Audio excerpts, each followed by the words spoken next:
Este martes comenzó en la Ciudad de México el Foro Internacional de Políticas de Drogas, en el que especialistas en el tema debaten sobre los distintos enfoques para combatir el tráfico, el consumo de estupefacientes. También esta mañana conversé con uno de los ponentes, César Gaviria, expresidente de Colombia, y una de las primeras voces en el continente en hablar sobre la necesidad de regular su venta y su consumo. Esa es la conversación. Gaviria, expresidente, gracias por aceptar esta conversación con CNN en español. Hace ya algunos años, varios años han pasado desde que un grupo de expresidentes, entre ellos ustedes, presentó este informe ante la Organización de Naciones de Estados Americanos, donde se hablaba ya de un estudio muy completo de la despenalización del consumo de las drogas. Han pasado muchas cosas, no tal vez con la velocidad que quisiéramos verlas, pero sí, desde el sur del continente hasta el norte ya hay movimientos que van en esa dirección. ¿Cómo lo ha visto usted? ¿Cómo ve usted? Bueno, el primer objetivo que tuvimos con esta iniciativa, que en realidad fue el presidente Cardoso de Brasil, fue romper el tabú. En realidad, antes de nosotros integrar nuestra comisión, era muy mal visto hablar de drogas y hablar de los temas de consumo de drogas y hablar de cambiar la legislación y mirar hacia los europeos.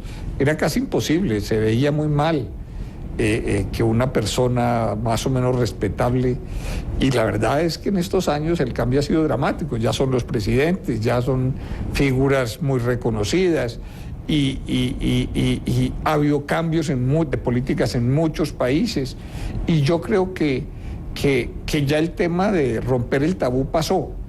Ya de esto se puede hablar, ya esto no es una discusión teórica, ya hay fenómenos sobre los cuales discutir en muchos países, en América y en Europa y en África, donde están pasando cosas y donde estamos aprendiendo, porque es que en esto no hay soluciones perfectas. La regulación es un mecanismo imperfecto, como lo es la prohibición. Deja fuera cosas, los países tienen que aprender. Se habla mucho de legalización, que no es una solución, sino un proceso de regulación que toma tiempo. La legalización suena como a libertinaje y a que no hay controles, y eso no genera a veces mucha resistencia. Por eso se habla ya ahora de despenalización, tal vez no es el concepto más... A veces no entiendo por qué aquí están trabajando en temas de consumo, y yo personalmente creo que en el DF y en algunas ciudades hay todavía mucha inseguridad y violencia por cuenta de consumo local de drogas. Pero México necesita que Estados Unidos haga de veras su debate de drogas, porque a pesar de todos los cambios que se están dando, los dirigentes de ese país como que eluden la discusión. Y es muy importante, porque aquí no se van a acabar esas cifras tan absurdas de muertos, ese de sangre que tiene México, sino hasta que Estados Unidos cambie de política. Está cambiando lentamente, tal vez un debate interno entre los estados. Hay muchos estados que ya, más de 14 estados que aprobaron el consumo con fines medicinales. Lo de marihuana está cambiando y va a cambiar rápidamente, y es una cosa que ya parece inevitable, pero ellos siguen gastándose la inmensa cantidad de sus 40 billones de dólares todavía en cárceles, en juicios, en jueces, en policías, no en lo que se lo deberían gastar, en prevención, en tratamiento, a tener un enfoque de salud para el tema del consumo de drogas, sino un enfoque policivo. Usted ha insistido en que hay que verlo, este problema, desde el punto de vista de la salud. Es un problema de salud pública, antes que nada, pero también es un problema económico, es un problema de oferta y demanda. Y cada país tiene realidades, aunque estamos hablando de oferta y demanda, cada país tiene realidades distintas, muy realidad. Pero hay buenos ejemplos de las cosas que se pueden hacer. Portugal no es un país mucho más desarrollado que México, y hace 13 años, en el año 2001, tomó la decisión de abrir la totalidad de su sistema de salud a los adictos a las drogas, lo abrió por completo, y nada dramático ha pasado en ese país. Y obviamente los niveles de violencia disminuyeron de manera importante y tienen una realidad muy distinta a la que nosotros tenemos. De manera que sí hay experiencias que hay que mirar con todo el juicio, y a veces la gente mira para Holanda o para Suiza. No, hay que mirar Portugal, y ahorita hay que mirar Uruguay. donde hay una experiencia interesante y donde se han metido en algo que como que le da la vuelta al problema, y es también preocuparse porque el Estado sea capaz de proveer legalmente la droga y que eso no sea parte de una cadena ilegal. ¿Estamos hablando de marihuana o la despenalización? No, de marihuana es lo de Uruguay. En Portugal lo hicieron con todo. Y además ha pasado un fenómeno curioso. La gente se ha pasado de drogas duras a blandas y no al revés, como siempre se dice que va a pasar. No, eso no ha sido el efecto en Portugal. Pero su punto de vista es abrir la despenalización a la regulación. Es que lo que está demostrado, o sea, un chico de Estados Unidos consigue mucho más fácil marihuana ilegal que trago legal. Hoy en Estados Unidos se les ha disparado en la costa este de Estados Unidos el consumo de heroína, porque es más fácil conseguir heroína ilegal que la prescripción para pastas para dormir. Entonces, esos son los efectos que no se buscan, pero que terminan siendo absurdos.